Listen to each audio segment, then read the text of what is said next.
నమస్తే, నా పేరు డాక్టర్ ప్రణీత్ పలుమురి. నేను కేర్ హాస్పిటల్ బంజారాహిల్స్లో కార్డియాలజిస్ట్గా పనిచేస్తున్నాను. కామన్గా అడిగే హార్ట్ రిలేటెడ్ క్వశ్చన్స్లో ఆన్సర్ చేయడానికి ట్రై చేద్దాము.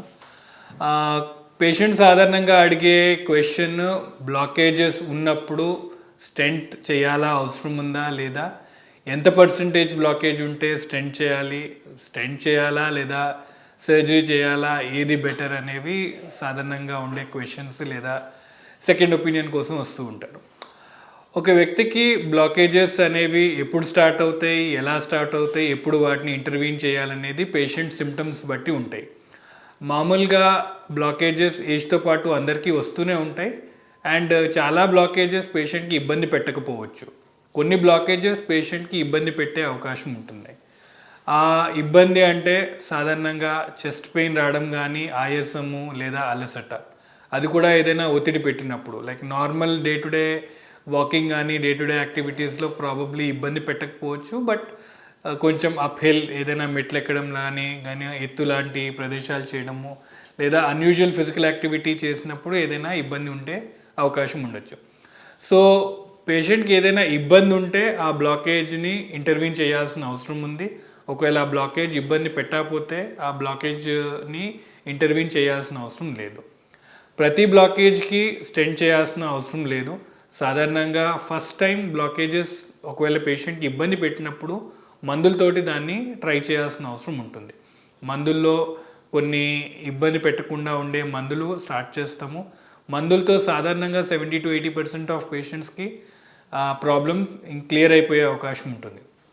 మందులు వాడుతున్నా కూడా ఆ ఇబ్బంది తగ్గట్లేదు అన్నప్పుడు ఆ ప్రాబ్లమ్ని ఐడెంటిఫై చేయడానికి కోసం యాంజియోగ్రామ్ చేయడం జరుగుతుంది. బ్లాకేజ్ ఉందా లేదా ఐడెంటిఫై చేసి ఈక్వల్లీ ఆ సివియారిటీ ఎంతగా ఉంది అనేది డిఫైన్ చేయడం జరుగుతుంది. అండ్ ఒకవేళ బ్లాకేజ్ సివియర్గా అంటే 70% ఆర్ అబోవ్ బ్లాకేజ్ ఉన్నప్పుడు ఆ బ్లాకేజ్ వల్ల పేషెంట్కి ఇబ్బంది పెడుతుంది అని నిర్ధారణ అయిన తర్వాత ఆ బ్లాకేజ్ని ట్రీట్ చేయడానికి కోసం ప్లాన్ చేయడం జరుగుతుంది. బ్లాకేజ్ ఎంత సివియర్గా ఉంది అండ్ సివియర్గా మల్టిపుల్ లొకేషన్స్లో ఉందా లేదా ఒకటే చోట ఉందా, రెండోది క్రిటికల్ లొకేషన్స్లో ఏమైనా ఉందా, అంటే ఒక బ్రాంచ్ పాయింట్లో కానీ లేదైనా ఇంకేదైనా కాంప్లెక్సిటీ బట్టి ట్రీట్మెంట్ అనేది డిసైడ్ చేయడం జరుగుతుంది. మెజారిటీ ఆఫ్ ద పేషెంట్స్కి ట్రీట్మెంట్ సింప్లిఫై చేసే ఉద్దేశంలో స్టెంటింగ్ అనేది ఫస్ట్ ట్రీట్మెంట్ ఆప్షన్గా చెప్తూ ఉంటాం. అండ్ యూజువల్లీ ఒక స్టెంట్ ద్వారా మెజారిటీ ఆఫ్ ద పేషెంట్కి ప్రాబ్లం క్లియర్ చేసే అవకాశం ఉంటుంది. మల్టిపుల్ బ్లాకేజెస్ ఒకవేళ ఉండి లేదా మరీ కాంప్లెక్స్ ప్రాబ్లంగా ఒకవేళ ఉంటే వాళ్ళకి మల్టిపుల్ స్టెంట్స్ చేసే అవకాశం ఉంటుంది. ఈక్వల్లీ బైపాస్ ఆపరేషన్ కూడా చెప్పే అవకాశం ఉంటుంది. So first of all blockages రాగానే ప్రతి పేషెంట్కి స్టెంటింగ్ ఆర్ సర్జరీ అవసరం లేదు. ముందు ఆ బ్లాకేజ్ నిజంగానే పేషెంట్కి ఇబ్బంది పెడుతుందా లేదా, అండ్ ఇబ్బంది పెడుతున్నప్పుడు ముందు మెడిసిన్స్ వాడాలి. మెడిసిన్స్ వాడుతున్నాము అయినా కానీ ప్రాబ్లం తగ్గట్లేదు, అప్పుడు యాంజియోగ్రామ్ చేసి బ్లాకేజ్ సివియారిటీని డిఫైన్ చేయడం. దెన్ ఆ డెఫినేషన్ బట్టి పేషెంట్కి స్టెంటింగ్ ఆర్ సర్జరీ డిఫైన్ చేసి ఆ ట్రీట్మెంట్ ఆప్షన్ అనేది మన పేషెంట్కి ఇచ్చే అవకాశం జరుగుతుంది. సో బ్లాకేజ్ ఒక్కోసారి 100% ఉన్నా అది ఇబ్బంది పెట్టినప్పుడు ఆ బ్లాకేజ్ని ట్రీట్ చేయాల్సిన అవసరం లేదు. ఆల్వేస్ పేషెంట్ సిమ్టమ్స్ బట్టి బ్లాకేజ్ని ట్రీట్ చేసే దాన్ని బట్టి ఉంటుంది. So patient symptoms important.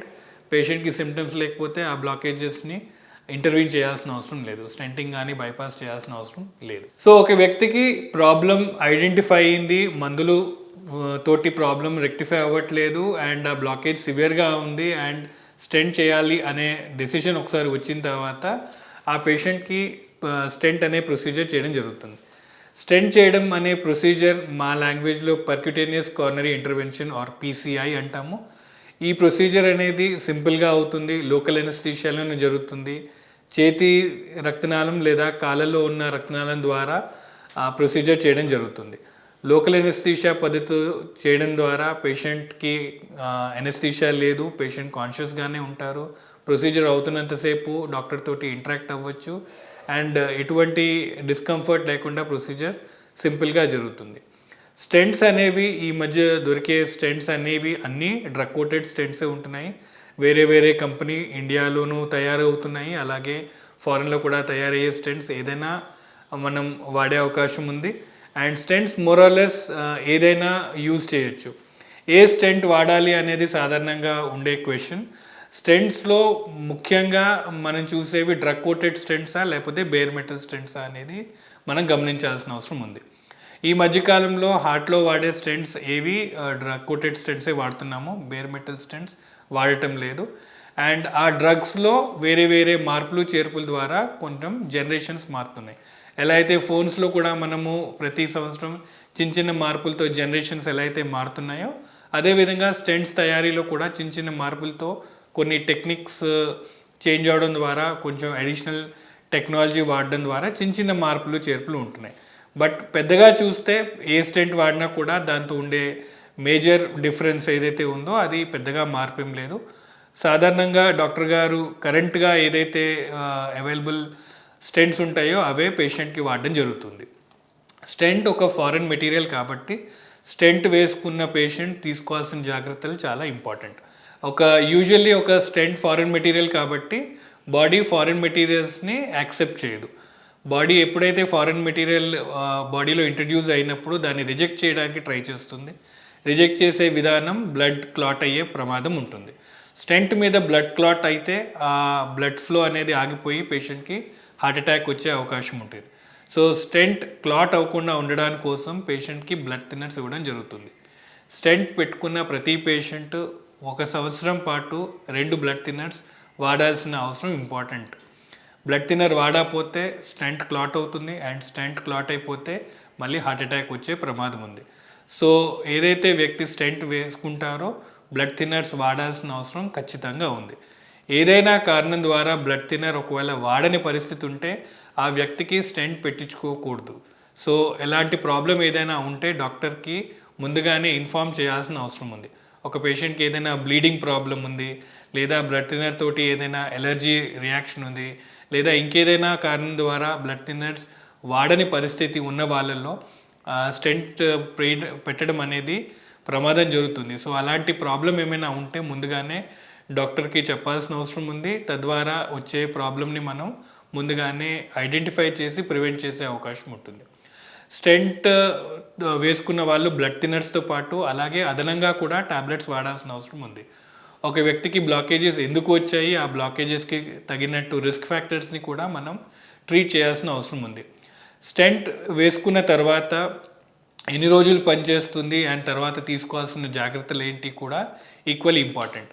ఎలా అయితే బ్లాకేజెస్ వచ్చాయో దానికి మోస్ట్ ఇంపార్టెంట్ ప్రాబ్లం ఏజ్, అలాగే risk factors like BP, diabetes, cholesterol లాంటి ప్రాబ్లమ్స్.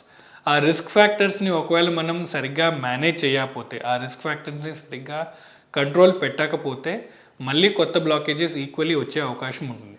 సో ఒకసారి స్టెంట్ చేసుకున్న తర్వాత ఆ పేషెంట్ రిలాక్స్ అవ్వడానికి లేదు. ఆ రెస్పాన్సిబిలిటీ అనేది అక్కడి నుంచి స్టార్ట్ అవుతుంది, అండ్ ఆ రెస్పాన్సిబిలిటీ జీవితాంతం కంటిన్యూ అవ్వాల్సిన అవసరం ఉంది.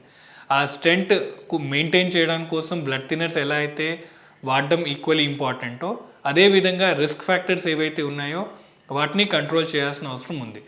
బీపీ, కొలెస్ట్రాల్, డయాబెటీస్ వీటిని కంట్రోల్ చేయడం ద్వారా కొత్త బ్లాకేజెస్ని మనం ప్రివెంట్ చేసే అవకాశం ఉంది. అలాగే ఈక్వల్లీ వేసిన స్టెంట్ని ఎక్కువ కాలం మనం పనిచేసే అవకాశం కూడా జరుగుతుంది. ఆన్ అన్ యావరేజ్ ఒక స్టెంట్ 5 to 8 years వరకు పనిచేస్తుంది అని చెప్తూ ఉంటాము. బట్ రిస్క్ ఫ్యాక్టర్స్ని మనం కరెక్ట్గా మెయింటైన్ చేస్తూ లైఫ్ స్టైల్ మేనేజ్మెంట్ మనం కరెక్ట్గా చేస్తే స్టెంట్స్ అనేవి 10 years పై మాట కూడా పనిచేసే అవకాశం ఉంది. సో ఒక వ్యక్తికి ఉన్న రిస్క్ ఫ్యాక్టర్స్ని బట్టి, వాళ్ళు తీసుకునే ఆహార నియమాలు, అలాగే వాళ్ళు తీసుకునే పద్ధతులు బట్టి స్టెంట్ లైఫ్ స్పాన్ అనేది మనం ఈక్వల్లీ ప్రొలాంగ్ చేసే అవకాశం ఉంది.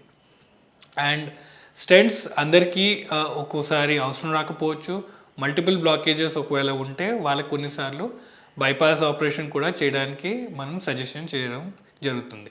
బైపాస్ అనేది సర్జరీ పద్ధతిలో జరుగుతుంది. సో బైపాస్ అన్నప్పుడు ఏదైతే బ్లాకేజ్ ఉందో ఆ బ్లాకేజ్ని మనం అడ్రస్ చేయకుండా బ్లడ్ ఫ్లో అవడానికి ఒక సెపరేట్ రూట్ మనం ఇస్తున్నాం.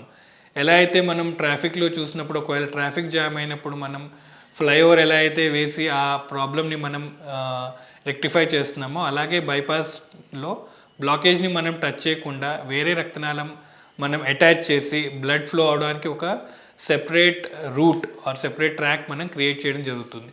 ఇది సర్జరీ పద్ధతితో జరుగుతుంది. బైపాస్ చేసిన, స్టెంటింగ్ పద్ధతి చేసిన, చేయాల్సిన నియమాలు అనేవి రెండిటికి ఇంపార్టెంటే.